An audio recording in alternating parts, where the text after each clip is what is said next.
क्षेत्रमिति का आज मैं सेशन लेकर के आया हूँ। क्षेत्रमिति में 30 क्वेश्चंस रखे गए हैं। इसमें आप बेहद आसान से आसान सवालों को देखेंगे। आप पढ़ चुके हैं, इसमें कोई डाउट नहीं है, लेकिन देखिए आप कितना लगा पाते हैं। मेरे साथ साथ चलिए वीडियो को पॉज कर करके आप भी बनाने का भरसक प्रयास करिएगा। अर्धगोले के संपूर्ण सतह का क्षेत्रफल क्या होता है? तो भाई होता है 3 पाई आर स्क्वायर होता है। और केवल जो हम अर्धगोला की अगर बात करें, केवल अर्धगोला का जो वक्र पृष्ठ होगा वो 2 पाई आर स्क्वायर होगा। ऑप्शन देखते हैं, 3 पाई आर स्क्वायर मिलता है तो टिक लगाओगे, सही आंसर मिला। नेक्स्ट क्वेश्चन हमारे पास है, आर त्रिज्या वाले गोले का आयतन क्या होगा? अगर गोले की आयतन की बात करें तो गोला का आयतन होता है क्या? 4/3 पाई आर क्यूब। ठीक है, गोले का हो गया। आर त्रिज्या बता रहे तो 4/3 पाई आर क्यूब। यहाँ पर सही आंसर है ऑप्शन नंबर हमारा 2 हो जाना चाहिए, लेकिन ये क्या है, ऑप्शन गलत दिया है इसमें। ठीक है, नेक्स्ट क्वेश्चन की बात करेंगे। आर त्रिज्या तथा ऊंचाई वाले बेलन का आयतन क्या होगा? आयतन का तो सिंपल सा सूत्र होता है पाई आर स्क्वायर एच, खत्म। आर और एच दे लिए तो r h pi are square h, B number option सही है। क्लियर। नेक्स्ट क्वेश्चन की बात करेंगे हम। 7 सेंटीमीटर त्रिज्या वाले अर्धगोले का कुल पृष्ठीय क्षेत्रफल क्या होगा? अर्धगोला है और कुल पृष्ठ की बात कर रहा है, तो इधर से हो गया 2 पाई आर स्क्वायर और ऊपर से हो गया पाई आर स्क्वायर, कुल जमा कितना हो गया? 3 पाई आर स्क्वायर। अब 3 पाई आर स्क्वायर, अब हमें क्या करना पड़ेगा? 3 पाई आर स्क्वायर जब हमको पता हो गया तो 3 गुने पाई 22 बटा में, पाई का वैल्यू नहीं डालना, पाई को पाई छोड़ दीजिए। देख लीजिए यहाँ सारे ऑप्शन में पाई पाई दिख रहा है, और गुने पाई आर स्क्वायर एच, सॉरी तो 3 पाई आर स्क्वायर, तो 7 का स्क्वायर क्या हो जाएगा? 49। अब 49 से गुना कर दोगे 3 से, तो 9 × 27 × 12 × 14, यानी 147 पाई। ये ऑप्शन नंबर क्या हो जाएगा हमारा? ये वाला सही हो जाएगा। नेक्स्ट क्वेश्चन की बात करेंगे हम। बेलन का संपूर्ण पृष्ठ का क्षेत्रफल क्या होता है? अब बेलन जो होता है ना बॉस, ये बेलन का ही संपूर्ण पृष्ठ हो गई।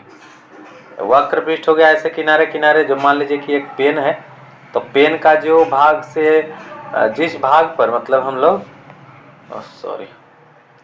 जिस भाग पर हम लोग जो है पेन को ढलाते हैं, ऐसे करके लुढ़काएंगे किसी पेपर पर या किसी प्लेन पर, तो जो लुढ़क रहा है वो क्या है? वक्र पृष्ठ। तो वक्र पृष्ठ जो बेलन का होता है वो होता है 2 पाई आर एच। गुड।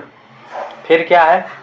ऊपर का सतह, जैसे अगर बेलन है, जैसे मान लो ग्लास है, तो ग्लास का एक पेंदी हो गया जो पाई आर स्क्वायर रहेगा, और उसी तरह का ऊपर भी रहेगा पाई आर स्क्वायर, चूंकि वृत्ताकार होता है सिरा, तो पाई आर स्क्वायर हो गया 2 पाई आर स्क्वायर, तो 2 पाई आर स्क्वायर भी जोड़ दिया जाता है। अब 2 पाई आर दोनों में है ही, कॉमन क्या निकल जाएगा? यहाँ से एच निकल जाएगा, यहाँ से क्या? आर निकल जाएगा, तो 2 pi r into r plus h का ऑप्शन सही हो जाएगा। ऑप्शन नंबर डी सही है। क्वेश्चन नेक्स्ट की बात करते हैं। गोले की त्रिज्या, यदि गोले की त्रिज्या को आधी कर दी जाए तो मूल गोले और नए गोले के आयतन का अनुपात क्या होगा? यदि गोले की त्रिज्या आधी कर दी जाए, अच्छा गोले की त्रिज्या मान लो कि 2 था, ठीक है, तो त्रिज्या 2 थी, तो गोले का आयतन क्या होता? 4/3 पाई आर क्यूब, समझना यहाँ से। और अगर त्रिज्या आधा हो गया तो आधा 2 r/2, r/2 हो गया तो आयतन क्या निकलेगा? तो 4/3, पाई को पाई छोड़ो, और r के जगह पर क्या हो रहा है?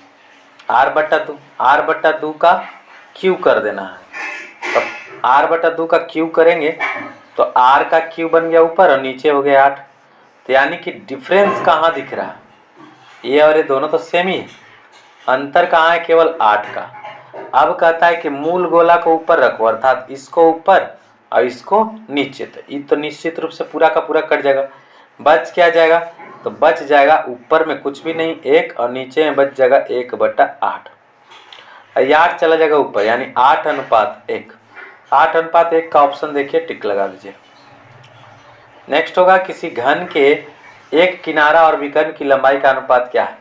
एक किनारा और विकर्ण, किनारा तो किनारा होता है, मान लो कि 5 ले लिया तो 5, अब विकर्ण तो 5√3, तो इसे ही कट गई, ऊपर बचा 1/√3, तो 1/√3 क्या नंबर? बी नंबर, खत्म हो गया। नेक्स्ट क्वेश्चन आ गए। देखिए, यदि आपको अब तक सारे प्रश्न बने हैं तो कहीं ना कहीं आपकी टैलेंट के बल से बन रही है, और बहुत अच्छा होता है जब आपसे बन रही है ना। नेक्स्ट क्वेश्चन है, यदि घन की एक भुजा a सेंटीमीटर है, विकर्ण की लंबाई क्या होगी? अरे भाई, घन की भुजा जब दे ही दिया है तो विकर्ण की लंबाई के लिए सूत्र कहाँ लंबा है? भुजा √3, तो भुजा ये है √3 लगा दो साथ साथ, तो भुजा √3 का ऑप्शन सही हो जाएगा हमारे पास। नेक्स्ट क्वेश्चन की बात करेंगे। यदि घन का आयतन इतना है तो घन का किनारा क्या होगा? घन का आयतन क्या होता है? सूत्र भुजा का क्यू। अब इधर लिख दो भुजा का क्यू, और इधर 216 को 6 का क्यू, क्यू से क्यू साफ हो गया, तो भुजा बराबर क्या है 6। तो ये ऑप्शन नंबर 2 सही हो जाएगा हमारा, टिक लगा देंगे। नेक्स्ट क्वेश्चन हम लोग आ गए हैं 10 नंबर क्वेश्चन पे। एक अर्धगोले की त्रिज्या कितनी है? एक अर्धगोला का त्रिज्या 6.3 है। संपूर्ण पृष्ठीय क्षेत्रफल की बात कर रहा है। संपूर्ण पृष्ठीय क्षेत्रफल होता क्या है अर्धगोला का? 3 पाई r स्क्वायर। पाई का वैल्यू क्या डालोगे? 22/7 और r स्क्वायर यानी 6.3 गुने अगेन 6.3। अब भाई यहाँ से पॉइंट हटा दो तो नीचे 10, यहाँ से भी पॉइंट हटा दो नीचे 10, 7 से इसको काटेगा तो 963 कट जाएगा, पॉइंट हटा हुआ है। अब नीचे में हमारे पास 100 है, ऊपर ऊपर खाली गुना करना है, तो 9 या 27, 27 से कर दो 22 में गुना और 63 से फिर पॉइंट डाल देना। फाइनली आपको कितना आएगा पता है? ये वाला आंसर सही हो जाएगा। चलिए पता हो चुका। गोला के संपूर्ण पृष्ठीय क्षेत्रफल में कौन सा होगा? अगर त्रिज्या r है, त्रिज्या r है ही तो संपूर्ण पृष्ठ क्षेत्रफल होता ही कहाँ है? अलग थोड़ी होता है। 4 पाई r स्क्वायर बस होता है, एक ही को तो सूत्र है, तो इसमें 4 पाई r स्क्वायर का ऑप्शन है, टिक लगा दो। नेक्स्ट क्वेश्चन की बात करेंगे। यदि वर्ग का विकर्ण कितना दिया है? 16√2 दिया है, तो वर्ग की भुजा की लंबाई क्या है? अब भाई विकर्ण का सूत्र क्या होता है? भुजा √2 बराबर कितना? 16√2, √2 से √2 को उड़ा दो तो भुजा बराबर कितना आ रहा है? 16। Option number C is right answer. Next question की बात करेंगे। r त्रिज्या वाले गोले का आयतन क्या होता है?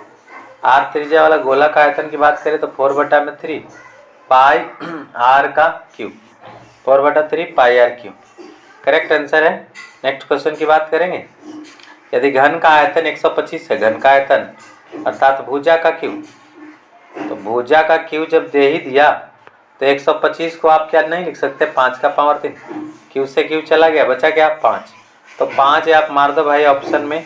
अच्छा पूछ क्या रहा है? पृष्ठ क्षेत्रफल फिर पूछ रहा है उसमें, तो पृष्ठ क्षेत्रफल के लिए 6 गुने भुजा स्क्वायर, तो 25 का स्क्वायर, सॉरी 5 का स्क्वायर 25, 25 छक्का 150, ऑप्शन में 150 ढूंढो। ओके, जो पूछेगा उसको देखना है। समान आधार समान ऊंचाई वाले, समान आधार समान ऊंचाई वाले बेलन तथा अर्धगोले के आयतन, ओह समान ऊंचाई और समान आधार दोनों एक ही होगा, यानी अगर हम बेलन की बात करें तो पाई r स्क्वायर h, ठीक है। मतलब जो ये त्रिज्या इसकी है और ऊंचाई, वही त्रिज्या और ऊंचाई अर्धगोला का भी। तो अर्धगोला क्या होता है? 2/3 पाई का पाई r क्यू, तो r क्यू हमारा क्या हो जाएगा? r क्यू का r क्यू लिखेंगे। अब इसका थोड़ी कोई ऊंचाई अलग से होता है, जो ऊंचाई इसका है वही ऊंचाई उसका भी है। अब क्या करोगे भाई? पाई से पाई तो कट ही जाएगा आराम से।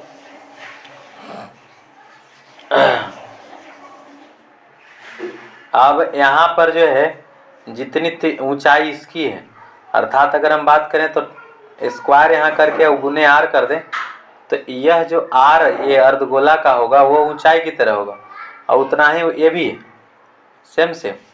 तो ऐसी स्थिति में ये तो पूरा कटता हुआ नजर आएगा। फाइनली बचे क्या आपको यहाँ? 2/3, तो 2/3 में 3 को चला दो ऊपर और 2 नीचे, तो 3:2 का ऑप्शन सही हमारा हो जाएगा। 3:2 इसको सही कर सकते हैं। नेक्स्ट क्वेश्चन की हम बात करें तो एक घनाभ के किनारे जो होंगे वह क्या होंगे? 3, 4 इतना दिया है। संपूर्ण पृष्ठ क्या हो जाएगा? देखो भाई इससे इसमें गुना कर लो, इससे इसमें गुना कर लो और फिर इससे इसमें गुना कर लो, ज़्यादा लफड़ा नहीं करना, इधर उधर ज़्यादा लिखना नहीं है। तो 4 तिया 12 हुआ, 8 चौका 32 हुआ, और 8 दूना 8 तरीके 24 हुआ। महा शॉर्ट तरीका बता रहा हूँ, इससे और आसान कुछ भी नहीं। 2 से गुना भी कर दो, 4 2 6 और 2 8 और 2 3 5 1 6 और 2 से गुना कर दो तो कितना हो गया? 8 दूना 16, 6 दूनी 12, 1 13, 136। यही 136 जो है से आपका सही आंसर हो गया।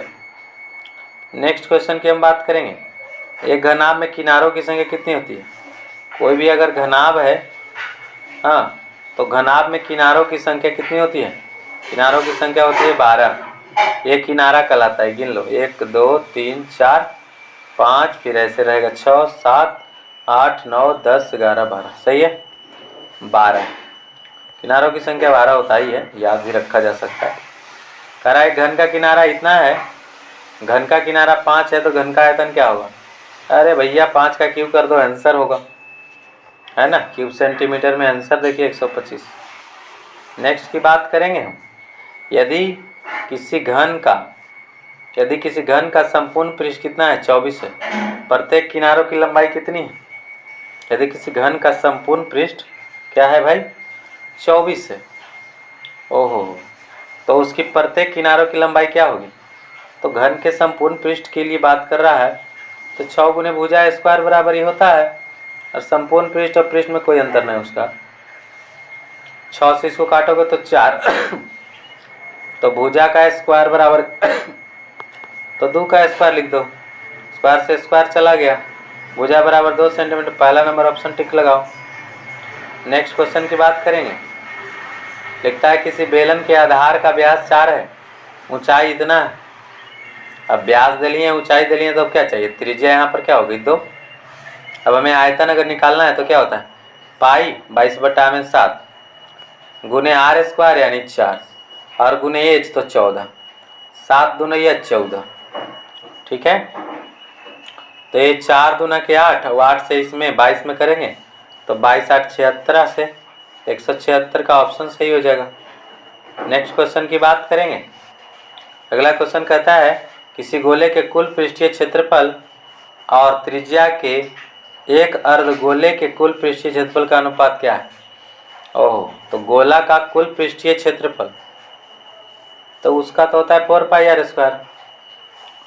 आप कहता है कि अर्धगोला का कुल पृष्ठीय तो 3 पाई आर स्क्वायर, और कहता है कि दोनों का त्रिज्या सेम ही है। देखो, उसी त्रिज्या के एक अर्धगोला, मतलब दोनों का त्रिज्या में डिफरेंस नहीं, तो ये खत्म। तो 4:3 का रेशियो मिलेगा। महा आसान। देखो, मेंसुरेशन में जब भी पूछी जाएगी ऑब्जेक्टिव, बड़ा क्वेश्चन देगा ही नहीं, क्योंकि उतना में उलझ जाएगा लड़का। समान आधार समान ऊंचाई वाले घन तलीय बेलन, लघुवतीय बेलन और लंबवतीय, अच्छा लंबवतीय बेलन लिखा हुआ है, और शंकु के आयतनों में अनुपात क्या होगा? देखो भाई, अगर हम बेलन की बात करें तो बेलन जो होता है उसका आयतन क्या होता है? पाई आर स्क्वायर एच होता है। और शंकु की बात करें तो क्या होता है? उसमें 1/3 लिखा रहता है, पाई आर स्क्वायर एच। अभी तो संपूर्ण रामायण खत्म, 3 कहाँ चला जाएगा भाई? ऊपर। तो 3 रेशियो क्या बनेगा फिर? 1, यानी आपका ऑप्शन नंबर बी सही हो जाएगा। ये नेक्स्ट क्वेश्चन अब हमारे पास होगा। 23 क्वेश्चन कर चुके हैं। किसी लंबवृत्तीय शंकु के पूर्ण पृष्ठीय क्षेत्रफल क्या होगा? लंबवृत्तीय शंकु के पूर्ण पृष्ठीय क्षेत्रफल क्या होता है? अगर उसका तिर्यक ऊंचाई एल है और एच ऊंचाई है, ओ पूर्ण पृष्ठीय क्षेत्रफल का सूत्र क्या होता है? Pi r into r plus l, यही सूत्र है। बस यही सूत्र देख लेना है, और का एल और एच दे लिए हैं, कर दीजिए आराम से, कोई टेंशन ही नहीं। Pi r into r plus l, उसी को हम कह सकते हैं pi r l plus pi are square, यही सही ऑप्शन हो जाएगा हमारे लिए। नेक्स्ट क्वेश्चन पर विचार करेंगे। एक घनाभ की लंबाई चौड़ाई ऊंचाई इतनी है, इसका पृष्ठीय क्षेत्रफल कितना होगा? ओके, पृष्ठीय क्षेत्रफल कितना होगा? 120 यहाँ हो गई, फिर इसके बाद 80 हो गया, फिर 12 8 96 हो गया, 6 0 0 6, 9 8 17 17 12 29, 296, और इसको 2 से गुना कर दो। तो 2 से गुना करोगे तो 6 दूनी 12, 9 दूनी 18 1 19, 2 दूनी 4 1 5, 596। पहला नंबर ऑप्शन सही है, टिक लगा दो। यस, इस तरीके से सवाल को हल किया जाता है, जो आप इजीली कर पाएंगे जब ऐसे क्वेश्चन को आप बार बार करेंगे। ऊंचाई कितना है? 10 सेंटीमीटर। आधार की त्रिज्या कितनी है? 7 है।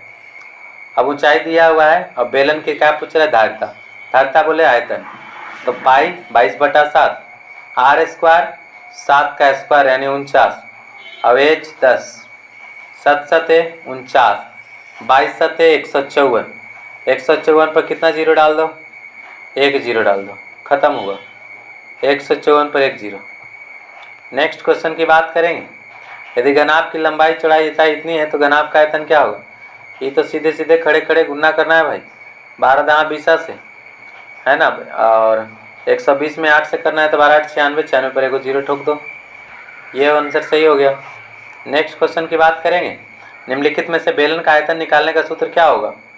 बेलन का आयतन निकालना है, पाई आर स्क्वायर एच होता है सूत्र।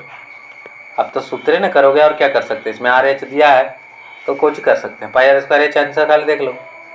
यस। नेक्स्ट क्वेश्चन होगा, शंकु के आधार और त्रिज्या और ऊंचाई समान है, उसके आयतन और त्रिज्या वाले एक गोले का आयतन का अनुपात क्या होगा। आधार की त्रिज्या और ऊंचाई समान है तो उसका आयतन और उसी त्रिज्या वाले एक गोले के आयतन का अनुपात क्या होगा। अच्छा, तो जो बेलन है नहीं शंकु है, उसका सूत्र क्या होता है,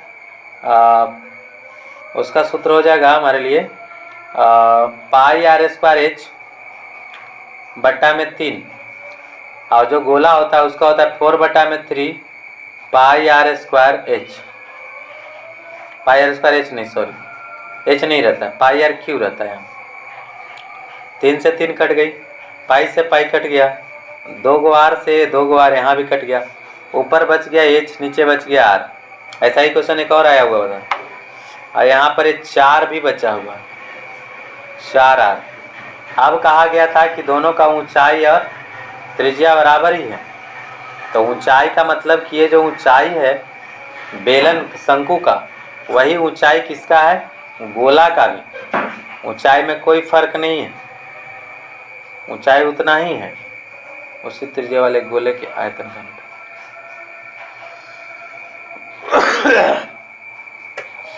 तब ऐसी स्थिति में इसे हम एच ही मान लेंगे, आर को, एच से एच कट जाएगा, एक अनुपात 4 का ऑप्शन सही हो जाएगा, ये ऑप्शन सही हुआ। नेक्स्ट क्वेश्चन की बात करेंगे। यदि किसी अर्धगोलाकार पात्र की त्रिज्या क्या है, के सेंटीमीटर है, तो उसका आयतन कितना होगा।